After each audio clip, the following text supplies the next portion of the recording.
going to do a video of Holy Innocents Church and School area once again. This is situated at Ayshford in St. Thomas once again. Again, this is Holy Innocents Anglican Church.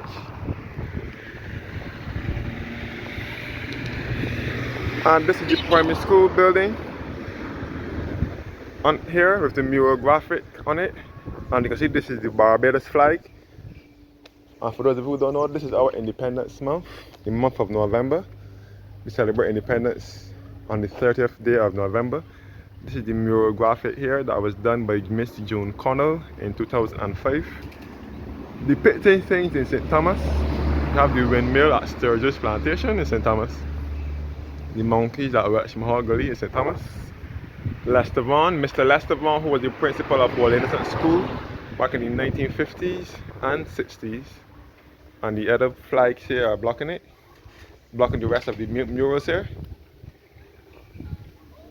So this is Holy Innocents Primary School, where my aunts, my first two aunts, my great aunts, and my grandmother, and other family, cousins and so on received their primary education.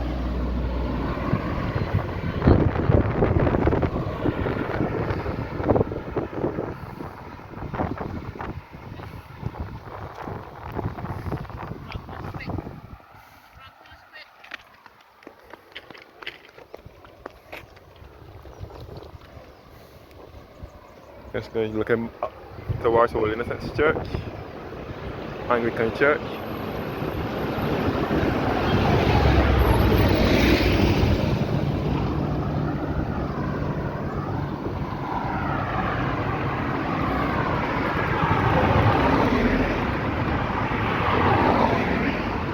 Holy Innocents Church dates back to 1838.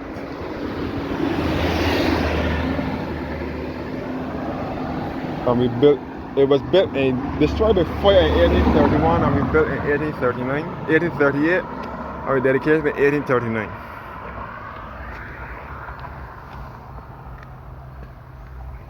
This is the primary school building.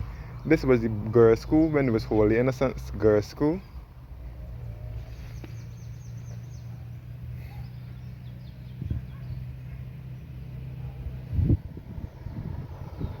So this is Ayshford in St. Thomas. Ayshford is spelled A-Y-S-H-F-O-R-D. And this is the road to Harrison's Cave on Welsh Mahogany.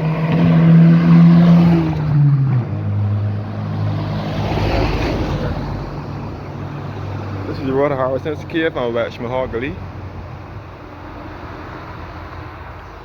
And again, Harrison's Cave runs out under here.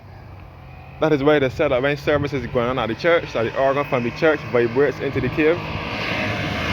Yeah. They said that the organ from the church vibrates into the cave.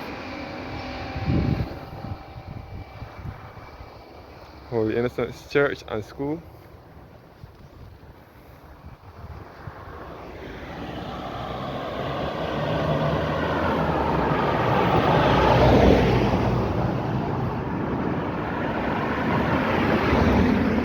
We're going to take a walk through the churchyard. But before any further ado, I will take a walk through Holy Innocents churchyard.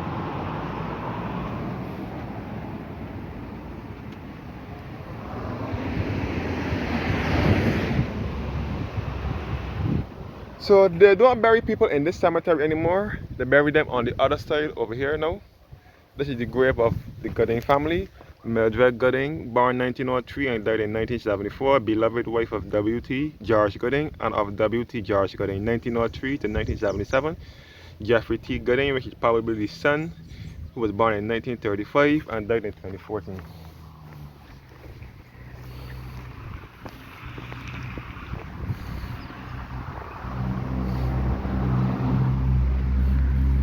The church cemetery, here again, Holy Innocents. This is the grave of John W. Carrington, who died the 22nd of January in 1889. And this is the grave of Margaret William, wife of J. W. Carrington of Welshman Hall, died November 3rd, 1881 at age 67. Yes guys, this is the church where my family from my mother's side, most of my family, I have ancestors laying rest in this churchyard. My great grandmother, my great uncles, great aunts, and so on laying to rest in this churchyard. The grave of Walter Philip Smith, who died June 16, 1918 at the age of 82, and his wife Elizabeth Hines Chapman, who died October 24th in 1914 at the age of 76. And the Carrington, Walter Carrington Smith, born June 15th, 1873, and died December 7th, 1956.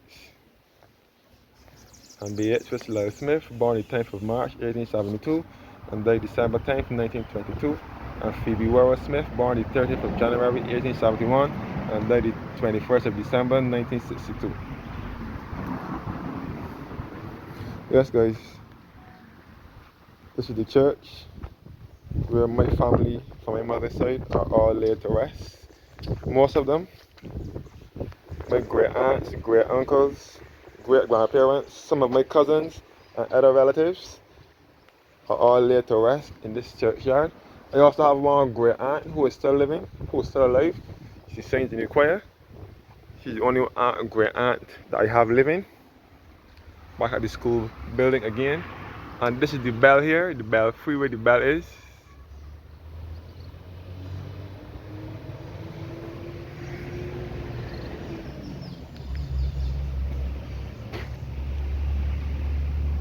Oh, Holy Innocents Road here. Ayshford Long Road. Many people refer to this area as Ayshford Hall, but this is really and truly Ayshford, Ayshford. This is the church bell here. The bell used to be up here years ago, but they took it down in the early 90s and placed it here. My great uncle Gorman Levine was also the bell ringer at this church years ago, when he was still attending church here before he moved to Christ the King, the Church of Christ the King in Rockdundle, where he in St. Rockdundle and St. Michael, where he used to live in nearby area. He eventually moved down to that area, but he used to ring the bell at Holy Innocents. And I also had an uncle, Uncle Percy Ellis, who also used to ring the bell at Holy Innocents, who was a lay preacher at Holy Innocents. This is the church rectory where the priests used to live. The last priest that lived in this vicarage was Reverend Light. All Holy Innocents Church.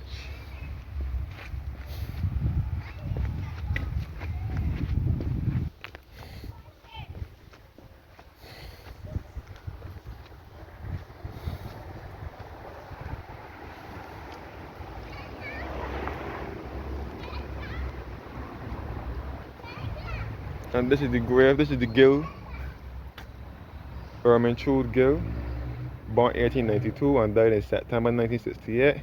And their mother, Armin Nichols, who was born in 1893 and died in 1972. Holy Innocents Anglican Church. And this is the grave of Hudson Dritz. This headstone was removed. He was the organist of Holy Innocents Church. And then he was also the principal at Hillaby Turner Hall Primary School. Hudson Dritz is also a kind of relative of mine. He's a kind of family, a relative of mine. And this is the grave of Lester St. Clair Vaughan, who was the principal of Holy Innocents Primary School back in the 1950s and 1960s. Lester St. Clair Vaughan, born the 9th of November 1910 and died the 16th of September 2003. Lester St. Clair Vaughan is the man who wrote the National Pledge of Barbados as well.